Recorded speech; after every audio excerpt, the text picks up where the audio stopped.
morning. Good morning. It's been a frosty drive down here.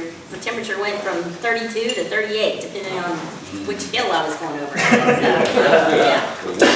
So I am the director of Family Promise, and I'm going to tell you a little bit about that, but we're going to start off with a quiz. So in your little bag, there's a quiz. There's a pen in there also. I'm going to go through this kind of quickly, just so you have a little bit of some background information about... Back to school, Joe. That's right. I am a retired educator too, so got to assess that background knowledge.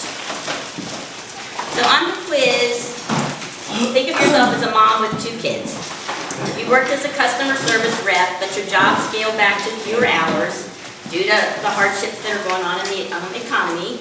Then it became more economical for you to stay home and take care of your kids than to pay for childcare, so you left the workforce. You never had a lot of money, but you were able to rent a place and you got by with your husband. But now hard times have hit. Your husband's gone, you don't have any savings left, you have no family in the area, and you're trying to make ends meet. So look at the questions, and we're going to kind of go through them together so we don't have, we go through them pretty quickly. So you find a job that pays minimum wage, $7.25 in Virginia. What's the fair market rental cost of an apartment in Shenandoah County? And fair market means that that cost, that whatever that amount is for the month, has to include utilities, trash pickup, water, electric, everything. So it can't be over a certain amount if you want to qualify for government, like HUD money, those kinds of programs, tenant-based rental assistance or rapid rehousing. It has to be fair market value. Anybody have an idea? I'll give you a clue. It's not even on there. This last year, the rent, it increased. Fair market value, the 2-bedroom apartment in Shenandoah County is now $835 a month. So at $7.25 an hour, even if you're working 40 hours a week, can you afford that apartment? No. No, right. So you're looking for food SNAP benefits. If you use food stamps, how many millions of Americans are now on food stamps? 40 million people. The next one, your youngest daughter's not in school yet. The cost of child care while you work is it's really hard for you to meet the child care budget. So in how many states is public college tuition, it's cheaper for you to send your child to a public college than it is to pay for child care? That number increased too. 33 states. So you can send your child, I just paid off my daughter's college education, and that was a lot of money. So to pay for her child care when she was younger actually cost more than her college education. So you and your children are below the poverty line. Children are 25% of the general population, but what percentage are children of people in poverty? 40%. Yeah. You have to go to a shelter as a family. There are very few family shelters around. Family Promise is one of the very few in the region. So what percentage of requests by families at homeless shelters aren't even met? They have to live in their car or stay in their car. 32%, yeah. Families can't find shelter at night, so that's why they're in their car. Is that in the county or every place? That's every place. These are national averages? Yes. Your oldest child's a 15-year-old boy, and what percentage of the cities are families broken up? 57% of the time. So if you're a single mom with a 15-year-old boy, could you go to the Salvation Army? Because they'd have to be broken up. Are you going to send that 15-year-old boy over to the men's side? Because he can't go with you to the men's side. So yeah, they're not going to be sheltered. And the last question, your children experienced homelessness. More than how many children will be homeless in the country over the course of a year? 1.3 million. Children under 5, that's one of the largest populations of the homeless people. And then that 18 to 25, that young adult age group, that number has just been growing exponentially. So George Bowers is our president. And a couple of weeks ago, he was in a deer stand. You know, he's a hunter and likes to go out and sit in the woods. And so he wrote a poem. And it was very appropriate and apropos for Family Promise. It's called Seeing Jesus. Some people search for Jesus in visions and in dreams, but he is right before us, though different than it seems. He is the homeless beggar standing by the road, and he's the struggling addict beneath his heavy load. He is the single mother trying to feed her kids, and the strange mental patient living on the skids. He is a little child longing for your touch, and he's in the nursing home that we despise so much. He is the hungry family just a block away, and the sad and lonely widow facing each new day. Our Lord is all around us if we have eyes to see, for when you've loved each one of these, you've done it unto me. And that's really why we do Family Promise. We want to be the hand and feet of Jesus here on earth. We started in January of 2016. And the way we came about is a group of pastors, George Bowers being one of them, started talking about the needs of homeless folks in the county. And so they focus really on Family Promise. And our mission is to serve families with children who are experiencing homelessness. And the volunteers are the root of our program. And I like to think that they give the children in our program the memories to hold on to later in life. And it's easy to talk about numbers. In January, I think it's January 25th, 2020, they have a homeless count. It's called a point in time count. And so you'll see that report come out in the paper, and it's a national count. And so you'll see that, I think last year the headlines were homelessness has decreased across the country. Well, the problem with that count is folks have to agree to be counted. So we just recently found out that one of the national campgrounds in the national forest, every campsite is taken by tent folks, people that are living in tents that are homeless. So we could go to that tent city on that night, and we could go around and say, can we include you in this count? And those folks can say no.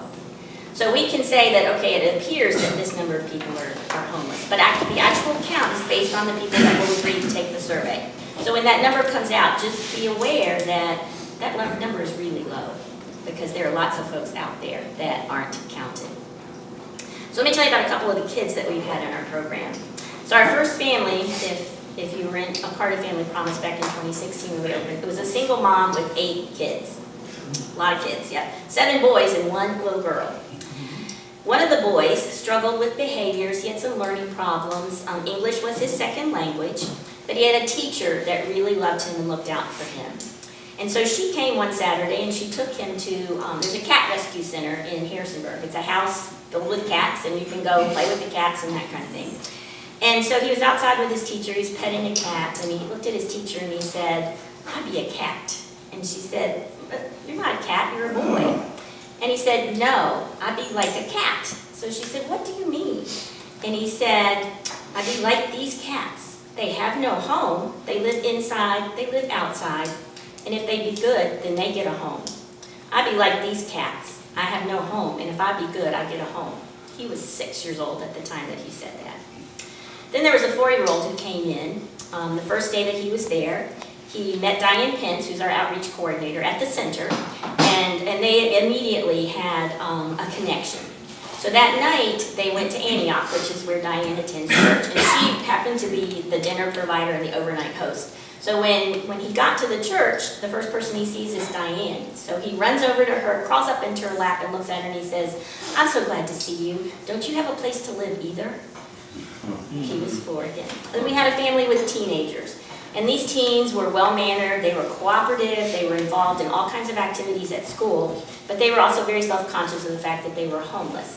And so they didn't want the county to provide them transportation back to their school. I'll tell you about that in a minute, because there is a law that says children can, if they're homeless, they can return to their school of origin, and the school system has to transport them. But they didn't want to arrive in that county car on that little small bus. So their parents would transport them in the morning to school and then pick them up in the evening. But a comment from the administrator at that high school said, "I really didn't think too much about homeless kids in our school. But these students, when I realized they were homeless, these students were really good students. They were at school on time, they were involved in all kinds of after-school activities, they were just great students." So it made me realize that homelessness could happen to anybody. And then recently we had a single mom and her 13-year-old daughter come to Family Promise. And the 13-year-old was quite upset about having to come, and she was not talking to anybody.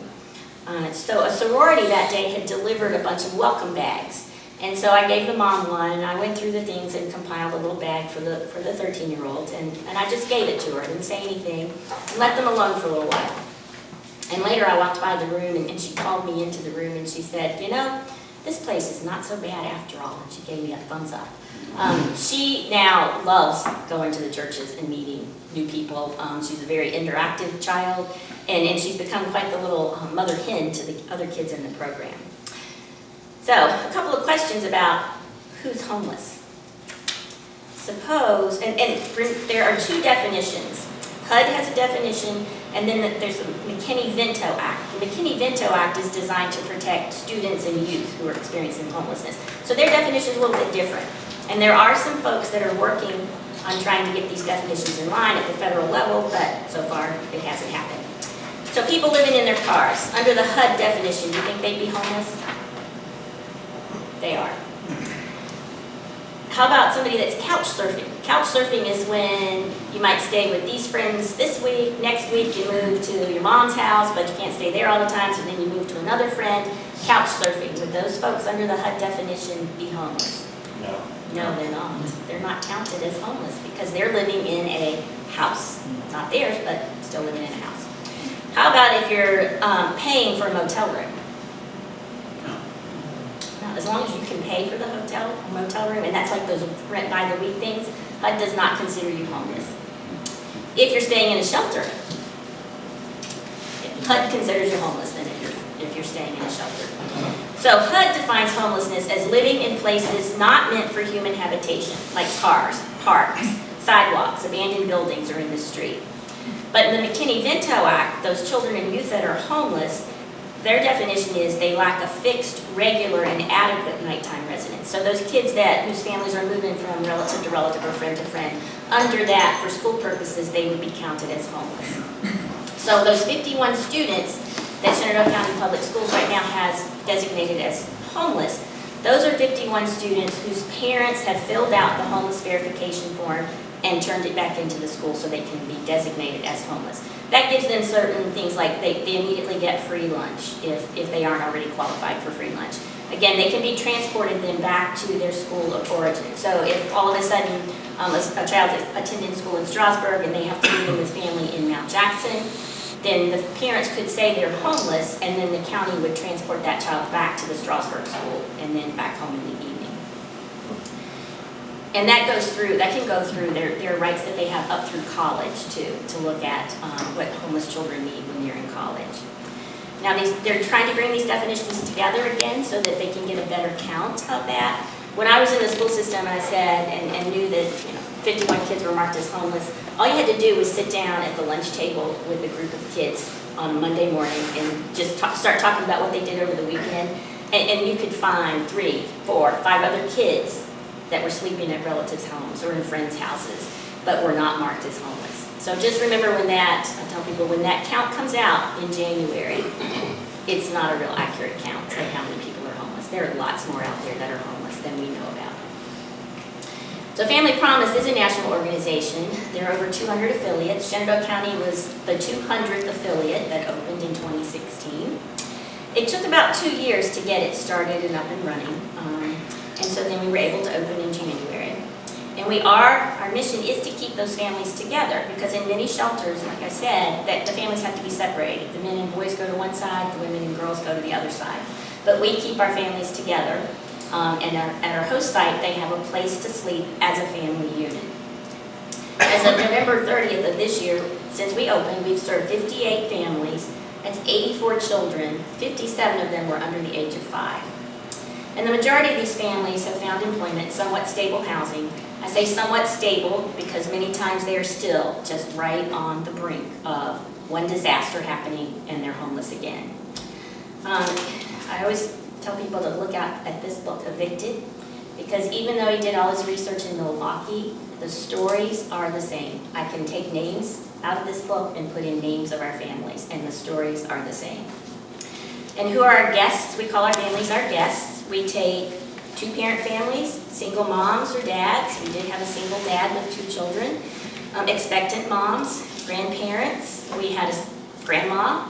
At the time when she came into our program, she was 68 years old, and she had a 3-year-old, a 2-year-old, and a 1-year-old. We helped her get custody, legal custody, go through the court system and get legal custody of the children. She has been in an apartment since 2 years. She's been in an apartment for 2 years. The kids are now all in school. She's back working again because she wanted to. and it's just doing great. Or legal guardians, but there has to be a child under the age of 18 to come into our program. We do have an intake process. We have lots of paperwork you have to fill out, drug screen, a background check, and then the guests also have to commit to meeting our expectations, working with our expectations, and living in community, and work on goals to get back to independent living. We do have a family center where the guests can take showers, baths. We have laundry upstairs, downstairs.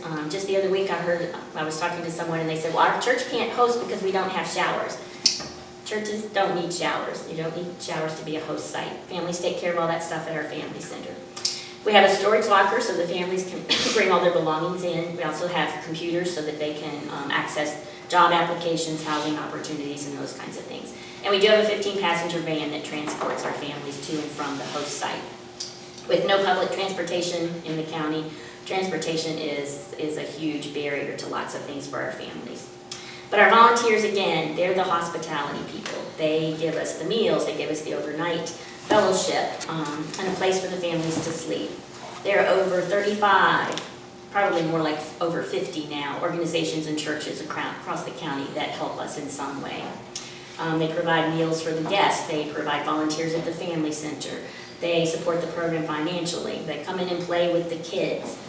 So the number of volunteers that we've captured has been over 1,100 volunteers in the last 4 years, over 49,000 hours of service to our guests.